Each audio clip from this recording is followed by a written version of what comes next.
This is a bike that doesn't really care what box you put it in. And that's because it blends multiple motorcycle categories all into one bike. It also shares its engine with a very unlikely culprit. This is the 2025 Honda Rebel 1100.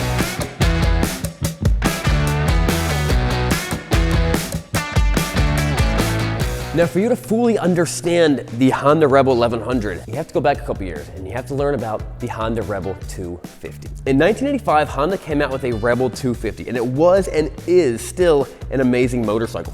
It's the perfect starter bike, and it made around 16 horsepower. And they made that exact same bike from 1985 to 2016. Because if it ain't broke, don't fix it. But what you might not know is that Honda also made a Rebel 450 that made 38 horsepower, which actually for that time is kind of it's a pretty fast little bike. But they only made that bike for 2 years, 1986 and 1987, and then they discontinued it. So as legendary as the little Honda Rebel 250 was, it was a pretty simple formula. It was taking a sport bike engine out of the Nighthawk 250, and stick it in a somewhat cruiser bike. So that's exactly what they did for the new Rebel 300, the new Rebel 500, and this bike too, the Rebel 1100. And I know what you're thinking. You're thinking, Sean, wait, what bike did they pull those engines from? The CBR 300 and the CBR 500. Now this is 1100. There's no CBR 1100. So where did they get this motor from?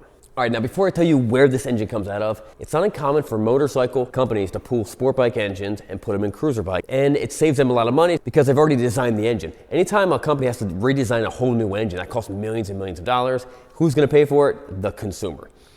So that's why they're able to keep these bikes cheap. But it's not a new concept.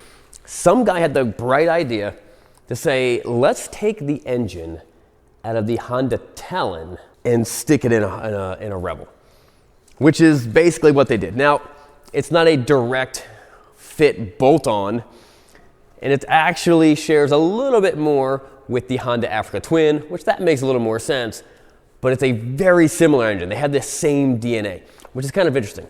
The Honda Talon and this share a lot of components, but which is perfect for a very high torque, fun, reliable power plant.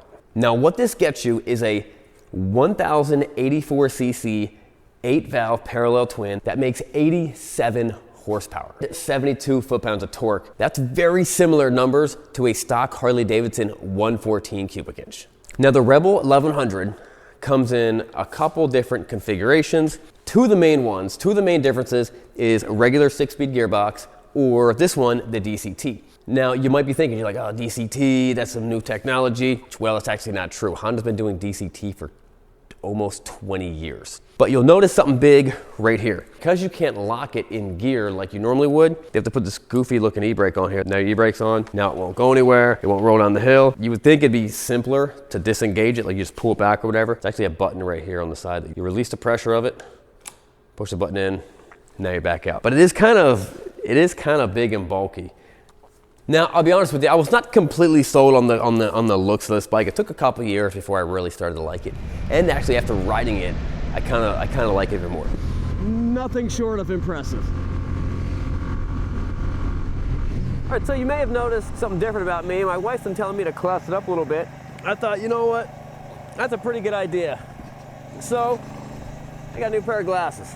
These are the Fletcher frames from Warby Parker. From the moment I put them on, they were lightweight, they were comfortable, they felt good. And a lot of these new glasses companies, they're sharp, they got sharp edges, you put them on, they're hurting your temples. These just felt great the moment I put them on. They also come with anti-reflective and scratch resistance coatings built right into the lenses. If you need prescriptions, there's no extra fee to it. It's included in the price. And the best thing about it is these glasses, they start at $95. So I went on their website, I picked out my frames, took me about 10 minutes to do, and then a couple days later, they just showed up at my door. They got free shipping and free 30-day returns. Also, if you're having trouble choosing or need a vision expert, they offer eye exams right at their stores. And what's cool is Warby Parker has a program that every time you buy a pair of glasses, it gives a pair of glasses to someone else who's in need. So with the holidays coming up, I think this will make an awesome gift. If you want to check out my glasses, these are called the Fletchers. The link is in the description or in the QR code right here. I'm gonna get back to the ride. But it's a pretty cool design. You know, you have the exterior frame tube you know, kind of Ducati style. You have the external rear shocks, kind of Sportster style. Then you come up here to the front and you have what looks like these rubber shock covers for the fork boot, kind of Triumph Bonneville style. So it really is a Frankenstein of a lot of different styles. I think it turned out pretty well. I think it's a pretty cool looking bike. I love this color. Probably should have looked it up before I made the video. If I were gonna name it, I would call it burnt orange. Now, they also did a lot of stuff that you would normally have put on your bike after you buy it. Like, instead of having mirrors that come up like this, that everyone hates, and they put handlebar mounted, they come this way from stock, which a lot of people like that. I think it's pretty cool. They got fork mounted turn signals instead of big bulgy things that come out from the side. That's a nice clean look. It's got a 3.6 gallon fuel tank, which this bike gets around 50 miles to the gallon. Put that together, you have somewhere around 180, 190 miles to the tank, which is not bad. If you're wondering how much this thing weighs, it weighs just over 500 pounds, which is about 30 pounds lighter than the Yamaha Bolt, but about 30 pounds heavier than the Triumph T100. So in motorcycling, the ignition switch key could be anywhere. It could be up here, it could be down here, it could be down here, everywhere. On the Honda Rebel, they decided to put it right here. And it's actually I like it better than down here or back here. It's actually a pretty convenient spot. Turn the infotainment center. It's got a nice little 5-inch screen, although I don't know if all 5 inches is actually being used. It seems like the modern day thing for these infotainment center screens is to have a movie play before the thing, Honda, Rebel, and all this stuff. Well, Honda doesn't seem to do that. It's pretty simple, and it's just the Honda logo and the information. It kind of looks a little dated in my opinion. But when you're riding it, it's irrelevant. Let's go take this thing for a spin.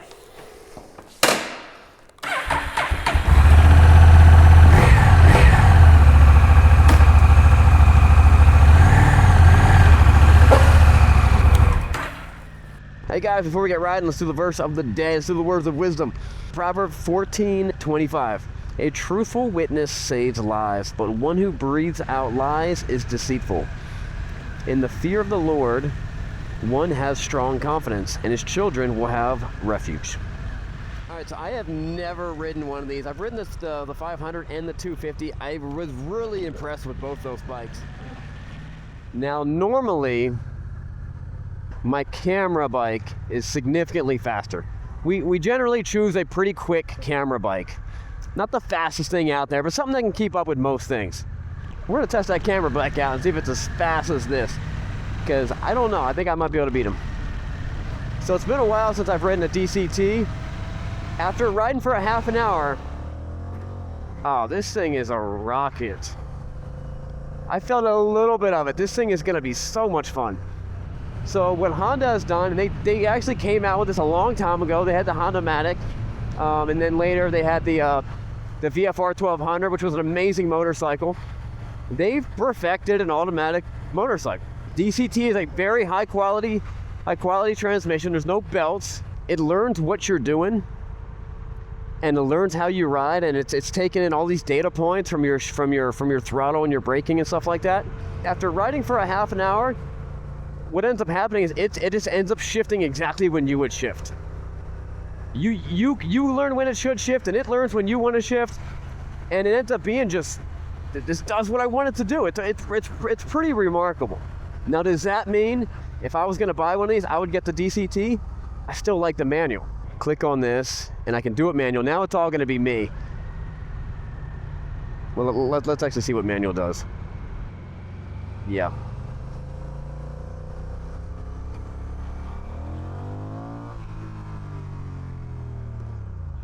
So now it's all me. I'm gonna put it back in the automatic mode. The only thing that would be holding this thing back from a 0 to 60, everything else is gonna be a perfect shift at the perfect time, just as fast as anyone else can shift. The only thing that's gonna hold it back is I can't dump the clutch. 1, 2, 3, go. Wow. That was nothing short of impressive.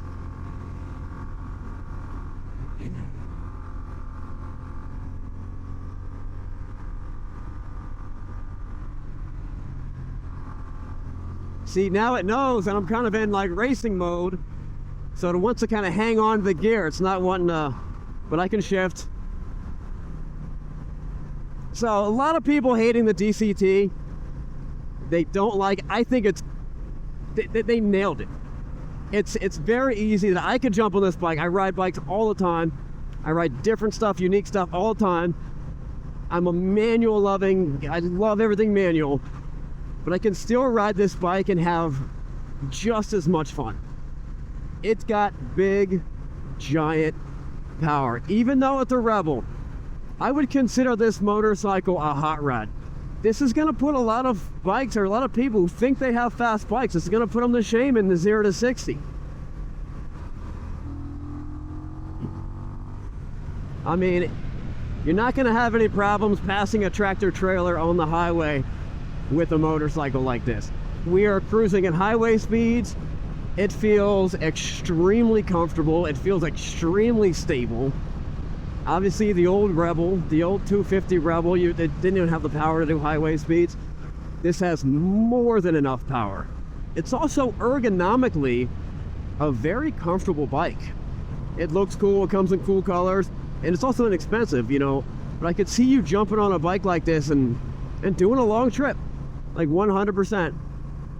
Now, there's nothing really blocking you from the wind, so if that's a problem, you know, if that's a thing for you. But normally you don't really notice the wind. It's not, you know, at normal highway speeds, the wind is not fighting you. It's until you get the triple digits where the wind is just really, really hurting you. Wait for it. 1, 2, 3, go.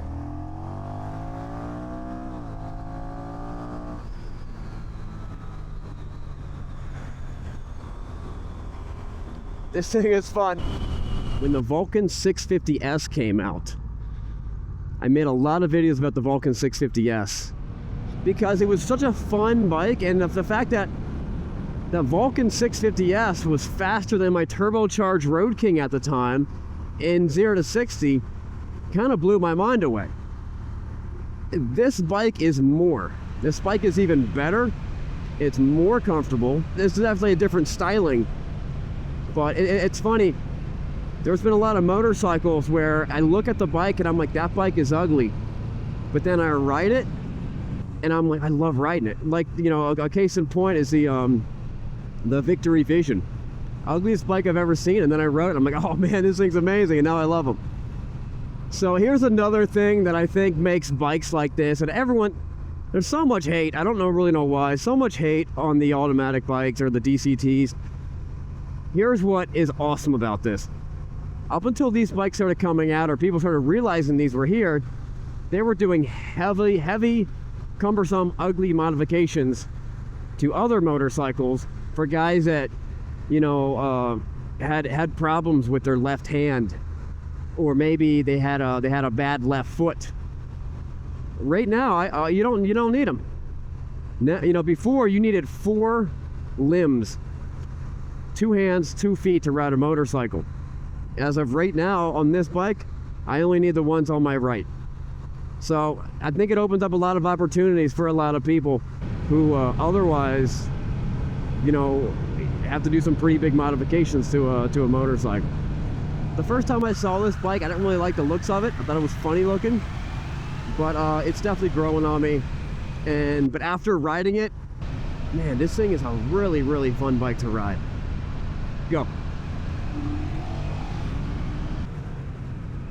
Guys, that wraps it up. I think this bike is great.